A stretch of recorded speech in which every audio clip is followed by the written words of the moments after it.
was aimlessly trying to make this album that just didn't feel genuine to me, and I scrapped the entire thing besides one song. The name of my new album is Telos, and it is an album that for many years I doubted I could create. I wanted something timeless, something that I would be proud of forever, and something that is very detailed and where it's not just songs thrown together onto a record, but where every song leads into the next, besides the songs where I do want you to feel a break.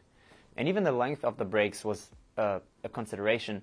And it's generally a very personal album with collaborations that mean a lot to me, with people that I love working with and writing with, and artists that inspired me to be who I am as a musician, and I probably wouldn't be here without. When I was working on this album, I went through many phases, and I didn't give the album a name until pretty much 2 hours before I had to submit it. And I've always wanted to keep an open mind on what I would feel at the very tail end of delivering the album. And Telos does have multiple meanings. One of them is accomplishment and reaching your goal, celebrating the human art. And that was what I was feeling for the majority of making the record. I felt like I've accomplished something that I didn't know I could accomplish, creating an album on a level that I wasn't sure I could still do. I was doubting myself. And I wanted it to feel as exciting to myself like those albums felt to me when I grew up listening to them. And then towards the tail end of making Telos, I started feeling the other emotion, which was just that I have exhausted myself so extensively to the point of losing nearly 20 pounds. I couldn't sleep at night. I would wake up at 4 in the morning with the song stuck in my head that I was just working on. It was really kind of traumatizing in a sense for me, and I kind of really resonated with the meaning, the end of Telos. So for a moment, when I was really kind of down because I couldn't sleep, I couldn't eat, and I needed to finish this album, and I needed it to be as good as I wanted it to be, I, for a minute, thought that that might be the last thing I will ever make, that I poured everything I had into it, and that I will never be able to top it, and that this is my last hooray, and I'm going to leave this with the world and sort of, you know, step back. There was a real consideration in my mind of approaching this album that way. I overcame whatever that anxiety was that I was feeling in having to make the last final decision on every instrument and every track of my album. It's been nearly a decade since my last album, so I just haven't felt those emotions. I was kind of out of the album game for so long that having to make all these decisions just felt really difficult. And once I delivered the album, I actually took a couple weeks off, which I haven't done in so many years at this point, where I just did nothing. Normal things, like I remember laying on the couch one afternoon after working out, and how amazing that felt, because there was not something I had to do, and I didn't have to go to the studio to fix XYZ. And I slowly kind of started getting back into the groove, and I don't feel that anxiety anymore. I'm now I transformed the anxiety into real excitement. I'm genuinely so damn proud of this album, and I'm so excited to share this with the whole world that it's flipped from anxiety to genuine excitement. I think throughout my whole life, I felt like making albums is incredibly stressful. And when I say this, I include when I was a kid, I made albums. They certainly weren't as thought through, but they were on floppy disks that we were recording on keyboards. And then I was in a band and we made albums, and those things were really stressful to me too, because our band also really wanted to make meaningful albums. And then I made Clarity, which felt more free because I started Zedd as an artist project, and I've never done anything. So every song I made, every transition I made, every drop I made felt exciting because it was the first of its kind. And then when I was making my second album a few years later, it was way harder, and it weighed on me, because all of a sudden I was thinking like, well, I've already done this in Clarity. I can't do it again like this. So I'm going to have to explore this corner of the musical universe. And I'm going to explore this corner. And then you get to this point where you start thinking, what have I not explored yet? And my goal with True Colors was to make sure everybody knows I'm not going to be put in this EDM box of making 128 BPM club bangers because I have more to say. That was the whole purpose behind it. And I was also relatively exhausted at the tail end of finishing True Colors, and I didn't want to put the pressure on me to make another album immediately, so I wanted to experience how it felt to finish a song and kind of release it right away, which is something I hadn't been doing because I would be working on these bodies of work for years. And I've enjoyed not putting pressure on myself and just releasing singles. And of course, I always, in the back of my mind, I was like, I will make another album, but what am I trying to do? And what am I trying to say? And I came up with these concepts before ever starting working on an album. I wanted it to be meaningful and have some sort of concept behind it, and not just, hey, I have a contract, I need to make an album. And also, I'm really thankful to have a label that's so supportive, because I was supposed to deliver my album 8 years ago. And I've never heard my label kind of like, where's the album? Because they knew that I need to be inspired and I need to be in the right headspace to deliver the kind of album that everybody wants. And I genuinely was not inspired. I didn't feel like I knew what I was trying to musically tell. I can tell a 3-minute long story, but to tell a 35, 45-minute long album story and take you on a journey and do something that will be there for the rest of eternity, you need to be in the right headspace. And I genuinely just wasn't. And then the pandemic came around and I thought, well, this is a perfect time. Now everybody's off. I can finally sit down and make an album. And I was aimlessly trying to make this album that just didn't feel genuine to me. And I scrapped the entire thing besides one song, Dream Brother, which kind of became a pillar of my album, because the whole inspiration behind Dream Brother was this artist, Jeff Buckley, that was so hugely inspiring to me in my life. And that song that was really meaningful to me, and that felt like, well, this is a concept. Making things that are genuinely meaningful to me, that have some sort of connection to my musical education or life. And I sort of started redoing my album from around Dream Brother. And all of a sudden I felt like, oh, there's a concept there. And there was this moment when I kind of cracked the code by saying, this is going to be an album that is purely for me. Whatever that means musically. If there's a 7/8 song, which there is, I wouldn't have figured out a way to make that happen because it's not part of dance culture as much. But it didn't matter, because in my world that is semi-normal. So I'm going to make a song in 7/8 with flutes and whistles and pipes. And I really wanted people to experience what I experienced when I heard a hidden track for the first time. That excitement of, there's more, you know, and we have DSPs these days and you can't really hide it that much. But when you listen to it and you don't look, I still want you to feel what I felt. So that kind of clicked, and I realized, okay, anything that's coming from the heart is going to be put into this album, and any emotion that I could kind of grasp of what inspired me back in the day, I want to try to recreate in whichever way to let other people feel what I felt back in the day when I was deeply inspired by albums. I truthfully don't know what to call my version of Dream Brother. It is living somewhere between an interpretation, a remix of a song that's really inspiring to me. Jeff Buckley is no longer alive, so this was this balance between making it Zedd and making it something that if Jeff Buckley was still with us, I feel like he would sign off on.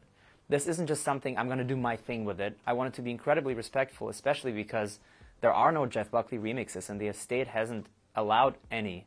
And for me to be the one to sort of, you know, break open that world, I needed to be incredibly respectful. And music was approached differently. We had to go back, and there were those tapes that had tons of noise, and there was no extra takes, and this is all we had, and some handwriting from Jeff sort of explaining what things were meant to be without me knowing what ever actually made the track and what didn't. So I tried to use as many details, like little hi-hats from the original song.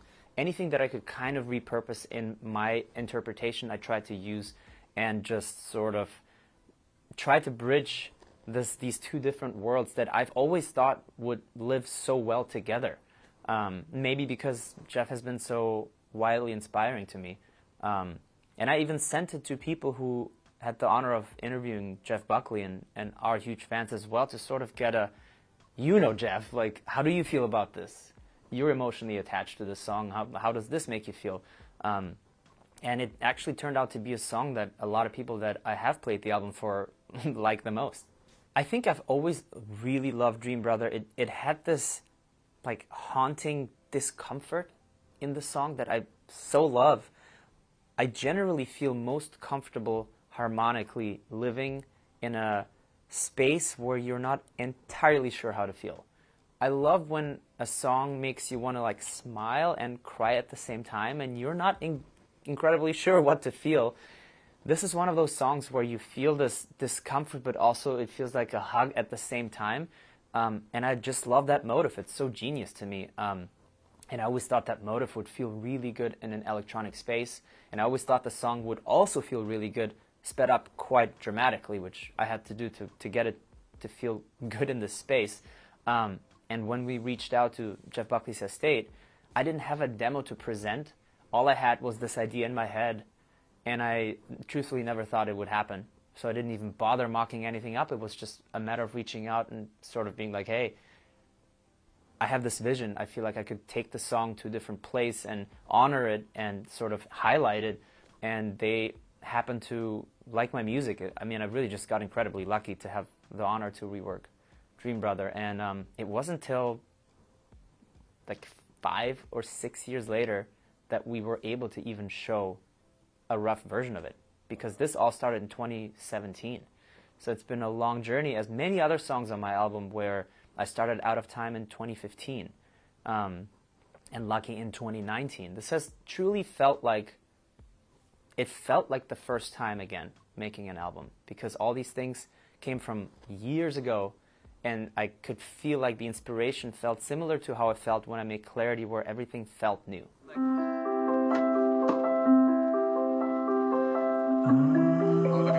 Yeah, do you feel like it should maybe give for sure. one round? I think, yeah, exactly, yeah, because, I think it's important because people will connect with the history of that. Matt and I met quite a few years ago, and I've always wanted to work with Muse. Muse has been one of the most influential bands to my life. My very first concert in my band was a Muse cover when I was 12 years old. I mean, they're amongst the most influential people ever to me. So for me to get to work with Matt Bellamy was a dream, and the entire band, really. And we have tried multiple times in the past, but neither him or I are artists who, oh, we met, we want to make a song together, well, we'll just do something and put it out. We both wanted to feel incredible about it, and we both tried twice with 2 different songs, and they felt awesome, but not perfect and not forever.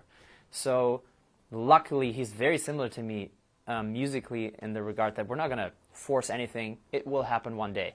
And then when I was working on the song that is now with Muse, I thought it was going to be an instrumental track, and it's going to end the album. I had this vision, and I told my manager, this one is going to be the instrumental track, or with Muse, but with nobody else. There's nobody I would consider, because Muse is an artist who works music this way. They oftentimes will take classical pieces and reinterpret them and make it their own.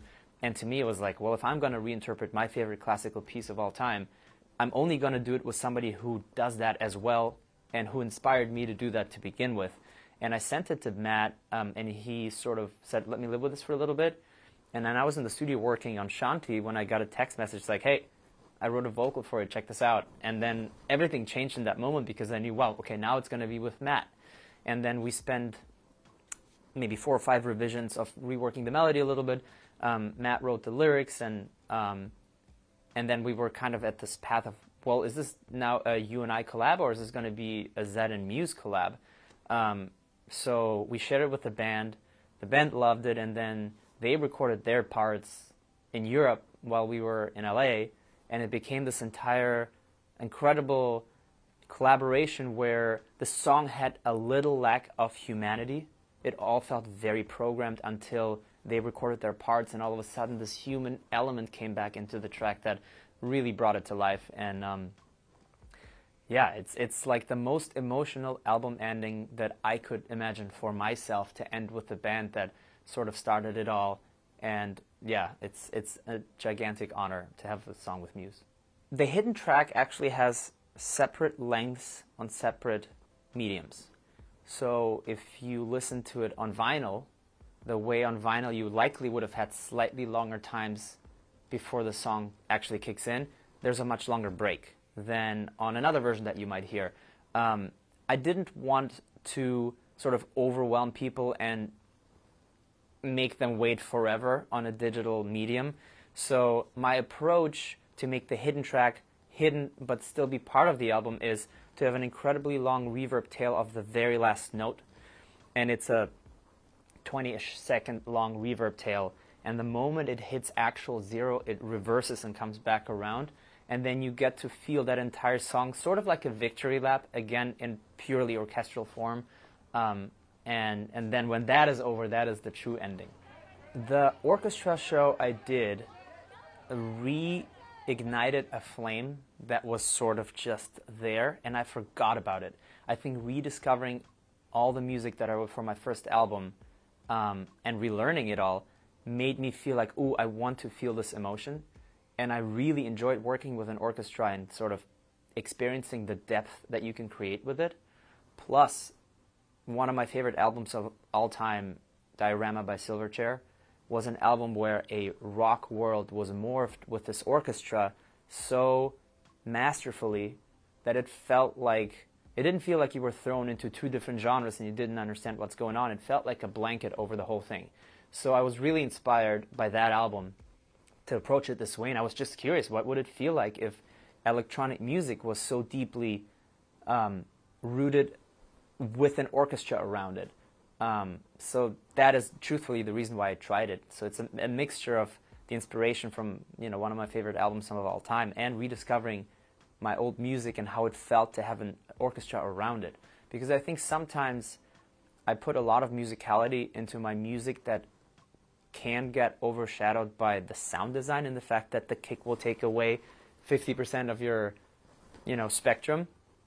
But the orchestra oftentimes really highlights some of the musicality in my songs, and I like the idea of having that on my actual album and not just a special version of it to highlight it. So it was definitely very challenging to work with an entire orchestra and sort of make space for it musically, but I really think it enriches the album drastically, and it just feels like you're in a movie and not in a playlist. And I really wanted you to feel like one journey, and the orchestra helps you guide that journey much more than just 10 songs on a playlist, which is what, to me, a lot of albums have felt in the last years. One of the most impressive things, in my opinion, is that the entire orchestra is one person. It is one person, Jeremy Kittle, big shout out, who recorded himself 120 times to feel like an orchestra and pan like an orchestra. And essentially, an orchestra is nothing else but a lot of people playing that music, but he, one string at a time, recorded every part of the orchestra, which then led me to have full flexibility. And I was able to chop around pieces and sort of change my song, and I could still repurpose the orchestra because I had every layer separate. Well, if I had recorded an orchestra, I would be stuck with what we decided the orchestra would play.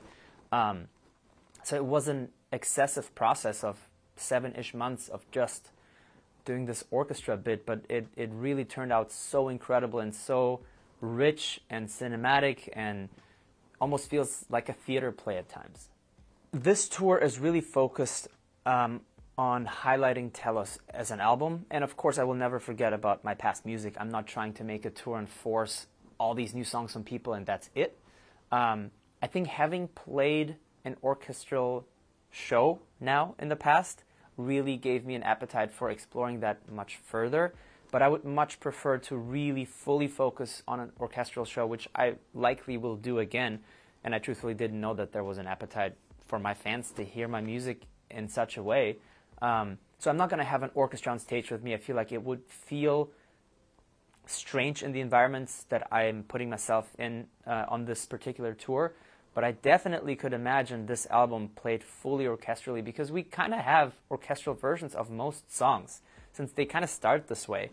So yeah, there's not going to be an orchestra, but there may be some live elements because the music and maybe having an orchestra on my songs has made me feel this way, but in the last week I caught myself re-recording a lot of the hi-hats, a lot of the shakers, a lot of the stuff that I typically just program in, And I have a drum kit set up and mic'd up, so I kind of just went in and replayed everything because all of a sudden it felt like, well, this would feel more appropriate with the huge amount of live elements.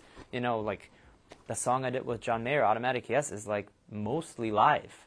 And a lot of the songs, even Out of Time, has mostly live elements. They still feel electronic, but a lot of the elements compared to my past music are recorded and are live instruments, and that's the world that I actually come from.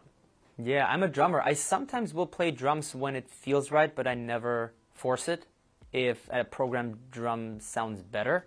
I actually don't recall if I played the drums in that specific song or not, but I think my main focus was to set up the album and sort of set the tone in a way where you would immediately know that this isn't a playlist, but this is a genuine album. And I love the idea of B sort of beginning to tell the story of this album, and one connecting element is her voice. It sort of bends from one song to another, and you don't even know where it starts and where it ends and where the song switches. And I love the idea of her being able to deliver both songs in such a way. And besides the fact that she's one of my favorite singers that I've ever worked with, and has that energy that brought both songs to life, that were missing that little bit of something before. Somebody might make me wanna lose my mind like a na-na-na.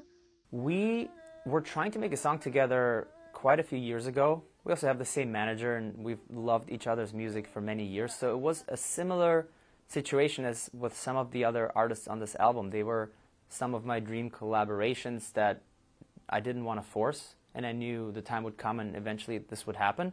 And I've been a fan of Bees for a very long time. And we've spent a lot of time in the studio working on both songs, and I was stuck with both songs until I heard her voice on it, and it sort of unlocked something, in particular in Out of Time, where I was so unsure how to crack the code between this theatrical, classical, electronic song, but still craving the emotion of a human voice on it. And I didn't know where there was going to be space for a human voice until the very first take she did of the chorus. And the very first time I heard Beast's voice on the chorus, it like immediately checked every box. I was like, okay, I know exactly what to do. I need to actually make room for the voice and let that shine. And yeah, she sort of saved both of those first two songs. And I was really excited about the idea of not just two songs being connected musically, but also with her voice. I think my entire album is an homage to all the artists that have inspired me. And there's little details. I mean, Justice has always been a huge inspiration to me. So this like complextro funkiness will always sort of go back to Justice. I mean, they made me want to produce electronic music. The Cross album was what sort of unlocked my appetite to go in the studio and figure out how the hell to make things sound so damn good, because I've never heard sounds so fat and so big and interesting and weird. So Justice will always be a big influence to me, but there's many little details that maybe eventually I'll get to all tell. But on the Diorama album, the transition from the first to the second song, it has this classical orchestral sort of ending, and then there's this trumpet note at the end that sort of sits on top of it, and it almost made me feel like it was the finish line, and you hit that line and the rope is gone. It's like that was the goal. And so I added a trumpet note alike at the end that nobody noticed because it's very personal. It's just something that I've always noticed, and it meant something to me. So I paid homage to that one trumpet note at the end and added that to the orchestra. And to me, it feels amazing. To everybody else, it probably is sort of meaningless. But there's a lot of little tributes to all these amazing artists that I wouldn't be sitting here talking to you if it wasn't for them. Oh, the song with the Olin was quite literally the exact opposite of a jam session. During the pandemic, I discovered the Olim, and it's one of the artists I've listened to the most. I've hated pipes and whistles before, and then I heard the Olim, and all of a sudden I started loving it. And it was this new genre, you know, over 30 years into my life that I was like, I didn't think I would ever be able to love it. And I want to love everything. But this is just something I didn't think I could love as much. And I love that about the Olim, that they were able to actually unlock something in me that was hidden in there. And so we reached out to the Olam years ago, just expressing how much I love them and that I would want to work with them someday. So what they did is they recorded 9 flute/pipe melodies that had no context and no songs and different tempos and different time signatures, and they just sent them to me. And I don't know what they ever meant to be. I don't know what they were thinking, but they were just these almost like samples and loops of flutes and melodies that, you know, I was just given. And then I was sort of jamming out and creating a new song. And when I started Sona, I was actually asked to create presets for a plugin, an e-piano plugin. So before I started working on the presets, I was kind of just jamming out, and I was really into that riff I was playing. I was just improvising, and I started recording it, and then out of, hey, can you make us some presets for this plugin, came, this is actually really good. Hold on, let me make a song with this first. So I started recording the song, but it didn't have a melody, it didn't have a vocal, I didn't know where to take it, and then I was like, wait, I have a lot of Olam samples. So then I went to this library of melodies that they sent me and sort of chopped together what I thought would be a nice melody for the song. And then they went back and replayed the chopped together whistle melody in Ireland and then sent that back to me. And then we had a real version of the chopped together melody as the main melody of Sona. And then the way I structured the song was that the beginning is the e-piano is sort of the lead, then the whistles become the lead, and then the pipes become the lead, and then the last part of the song is where we all come together, sort of like a band, and played, harmonized that same melody. And yeah, that's sort of the story behind the song. It's definitely a different feel, and it's also the only song in 7/8 that I think I've ever done as Zedd. John Mayer's always been an artist I've wanted to work with for so many years. There are tweets online from us kind of talking online and wanting to collaborate. Similar story, I think it was in 2015. I met John in a studio and was showing him all the music I was working on, and he happened to like my music, but none of these songs felt real to him, and it didn't feel like he could contribute what the songs would need, because most of my vocals were already written, so he would have had to just sing them, but he is a genuine musician. He wants to feel the things that he says. So while I was working on this album, that was a perfect opportunity to sort of share it with him. And at the time, Automatic Yes, or the song that it became, was the one song that I could not figure out for the life of me. I started it in 2020, 2019, 2020, and it's sort of been like half-baked. And at that point, I decided I'm going to kick the song off the album. I don't see how it would make any sense with the rest of the album. And he heard that song and he's like, I know exactly what the song needs. I have an idea for it. So we met in the studio, and he came up with this automatic yes as our core center point of the song, which didn't exist before. So we kind of started working around it and started with that, and had about, I believe, 3 or 4 sessions together to write the vocal. We wrote a new pre-chorus that didn't exist. And now the song, besides being one of my favorites, lives in on this platform that feels like Zedd, it feels like John Mayer, but it feels like something neither of us would have ever done without the other. And I love that. To me, the reason to collaborate is to create something that you yourself would never do, and sort of expand your horizon, expand the collaborators' horizon, and reach a new platform that you alone wouldn't reach. And to me, Automatic Yes is a perfect example of a perfect collaboration. So Remi wrote the vocal for Lucky in 2019. So similar story as most songs. They are very, very long projects. And she initially didn't want to be on the song. She just wanted to write it and somebody else would sing it. And I wanted to produce the song, and I was like, you know, I will, but I don't have the context for it right now. So it was sort of a waiting game. Everybody was down, but I didn't just want to make a song to make a song. I wanted to make a song because it makes sense in context with what I would be doing at the time. So when I was sort of halfway through Telos, to me, Lucky was like a perfect middle point to the album. And I recorded multiple singers on this. And it felt good, but it never felt amazing. And in the back of my mind, I was always like, I mean, Remi is made for the song. She has such an explosive and genuine and free energy, and Lucky feels this way to me. It's fun, it's youthful, it's energetic, and she heard one of those versions and felt the same way. She's like, it's good, but I feel like I sound better on it. So we met in the studio to write a second verse, because a second verse didn't exist at that point. It was sort of a scratch version of the song. And I played her Telos as much as I had of it. And I think when she heard the album, she's like, never mind, I do want to be a part of the song. And yeah, she wrote an incredible second verse. And then, yeah, now she's obviously on the song, and I'm so glad to have her, because nobody can match her energy. I think if there's one thing that I really wish for Telos, it's that people give it a try to listen to it front to back and not skip around. I think most of the most influential albums in my life were some that were the best when you listen front to back. And they take you on a journey that a playlist will not be able to take you on, because the transitions of the songs are part of the art. To me, making this album was making the 10 songs and then making all the transitions in between. They were like individual songs in themselves.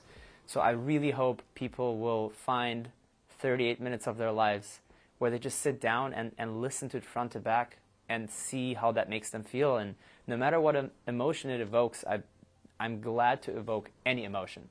And I think people will hopefully be inspired by what an album can do that, you know, a shuffled way of listening can't. Zedd in the Park first had to take a break because of COVID. That was an inevitable break. And then the next year we did want to come back with Zedd in the Park, but I was so deep in the album process, and I just had to make a choice, because doing Zedd in the Park isn't just going on stage for an evening. There's weeks and weeks of programming, and like, I want the experience to be amazing. I want to choose the food vendors myself. I want to choose the games that you can play, and where you walk in, and where the signs are, and where the flags hang. And it's not just playing a show, it's a lot of preparation. So I kind of decided to focus on my album, and I think my fans forgave me for sort of taking that year off and really making sure I deliver an incredible album. And then this year, yeah, we announced it, and we genuinely did not expect it to sell out immediately, so we decided to add a second date, which is a first for us. And I have not announced the other artists who are playing, but I'm really, really excited to let everybody know who it is. And I'm also planning special surprises that I don't want to ruin for everybody. So I think by the time people watch this, there's probably no tickets. But if you're going, I think you're going to be really, really happy with what we have played. But yeah, I think I'm really proud of what the team and I have curated for Zedd in the Park this year. We have some amazing things you can do outside of just listening to the music. There's so many fun things planned. And I think that's the point of Zedd in the Park. I don't want it to just be my LA show, which of course it is, and it's kind of became my yearly conference in a sense, where I get to present new stuff. But I want you to be able to go there and really enjoy your entire day, and sort of take you on a little bit of a journey. And I think people really love going to that event because it's just really fun and there's amazing things to do. So I think this year we have done the best job that we've ever done at curating an amazing event. I have to admit that I'm not even that in the loop on the state of EDM. And I think, I don't know if it's subconsciously, but since I started working on my album, to me, I started working on a body of work that to me was completely separate from what the trend of EDM is. I don't even know how EDM my album really is. It's half organic, it's half orchestral, it's half electronic. And I'm also not really interested in following the trends, and I haven't been a huge fan of a lot of the trends that sort of I kind of picked up on. And I feel like trends last a shorter period of time than they ever have. So chasing that tail, I feel like will never fulfill you, because by the time you arrive, there's already something else that's trendy. I kind of just made that decision early on in my career that I'm going to create my own path, and I'm going to walk my path the way I want to, and whoever wants to join me is welcome to join me. But I'm not for everybody, and my goal has never been to satisfy everybody's opinions, and that's an unachievable goal to begin with. And I think if you're genuine about what you do, if you love the music you create, then there's going to be people out there who will feel the same way. And if you're just trying to please a certain group of people, you will always end up disappointed. And you cannot be happy. Your happiness can't come from other people's opinion. Your happiness has to come from within. And I think Telos is that album that I'm so happy I made and so proud of, that no matter what people think, I'm so happy with how it turned out, and that's really all that matters to me.